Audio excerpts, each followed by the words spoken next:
Assalamualaikum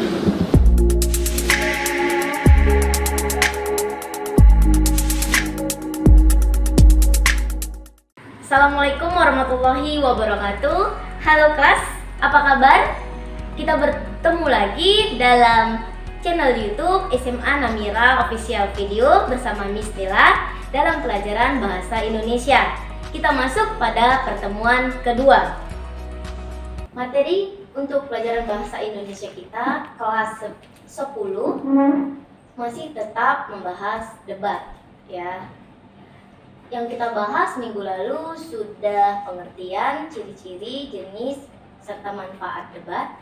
Yang pada pertemuan ini kita bahas jenis-jenis, unsur-unsur, dan kaidah kebahasaan debat. Pertama, kita bahas jenis-jenisnya. Jenis debat yang pertama itu ada debat parlementer atau majelis. Itu yang berhubungan dengan pemerintahan. Jadi, debat yang memiliki maksud dan tujuan untuk memberi dan menambahi dukungan bagi suatu undang-undang tertentu dan semua anggota yang ingin menyatakan pandangan dan pendapatnya. Debat ini biasanya berlangsung pada dunia pemerintahan. Seperti itu ya. Debat ini juga sering disebut atau digunakan oleh badan legislatif. Yang kedua, yaitu debat pendidikan atau debat formal, konvensional atau debat pendidikan. Itu tadi ya. Debat ini bertujuan untuk memberi kesempatan bagi dua tim pembicara untuk mengemukakan kepada pendengar sejumlah argumen atau pendapatnya yang menunjang atau menunjang atau membantah suatu usul. Jadi pada debat ini ada dia yang menyetujui dan ada juga yang membantah atau yang tidak menyetujui, seperti itu. Setiap pihak diberi jangka waktu yang sama bagi pembicara konstruktif dan bantahan. Pada jenis debat inilah yang sering kita pakai untuk pendidikan, dunia pendidikan atau dunia sekolah. Yang ketiga yaitu debat pemeriksaan ulang untuk mengetahui kebenaran pemeriksaan terdahulu.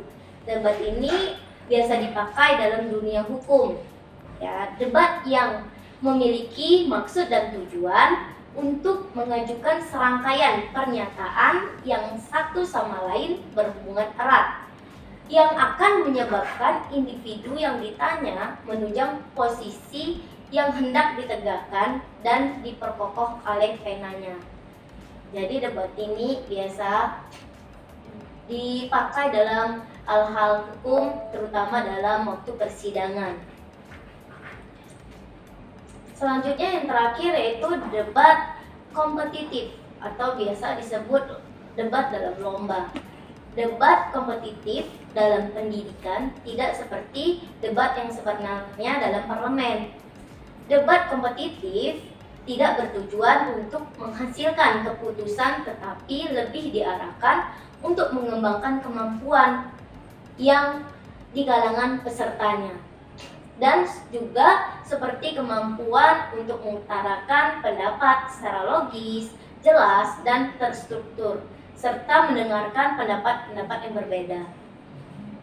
Ada juga kalau debat ini memiliki dalam bahasa asing. Jadi debat kompetitif ini juga menunjang kemampuan dalam berbahasa asing. Seperti itu. Selanjutnya yang kita bahas yaitu unsur-unsur debat. Apa saja unsur-unsur debat? Yang pertama ada mosi, ada tim afirmasi, ada tim oposisi, ada moderator, penonton atau juri, dan yang terakhir ada penulis dan sekretaris. Apa sih maksud dari unsur-unsur itu? Mosi adalah suatu pernyataan atau topik yang sedang dibahas dalam suatu debat itu. Jadi mosi ini disampaikan bisa sebelum debat berlangsung ataupun selama debat itu berlangsung. Itu. Yang kedua itu tim afirmasi. Tim afirmasi itu tim yang menyetujui atau pihak yang menyetujui hal yang diperdebatkan. Dan tim oposisi adalah tim yang menolak atau yang bertentangan dengan hal yang diperdebatkan. Moderator adalah seseorang atau orang yang memimpin, mengarahkan, serta mengatur jalannya debat. Dan ada juga penonton atau juri, itu orang yang menentukan kemenangan bagi pihak-pihak yang berdebat. Dan yang terakhir itu ada penulis atau sekretaris, berfungsi sebagai orang yang mencatat jalannya atau perkembangan dalam debat tersebut. Yang terakhir itu ada kaidah kebahasaan atau kebahasaan teks debat. Yang pertama, menggunakan kalimat kompleks. Teks debat ini umumnya menggunakan kalimat yang lebih dari satu struktur serta kata kerja. Ya, kalau kalimat kompleks itu lebih mempunyai unsur yang lengkap, itu ada SPOK-nya. Juga kalimat kompleks ini bisa jadi kalimat majemuk. Jadi lebih mempunyai inti kalimat dan mempunyai anak kalimat, seperti itu ya. Yang kedua itu menggunakan konjungsi. Teks debat sering menggunakan konjungsi untuk menghubungkan kata-kata atau kalimat. Konjungsi bisa disebut juga kata penghubung. Apa contohnya? Bisa atau, bisa dan, bisa tetapi, dan sebagainya. Yang terakhir itu menggunakan kata rujukan. Teks debat umumnya merujuk pemberi informasi dengan kata rujukan.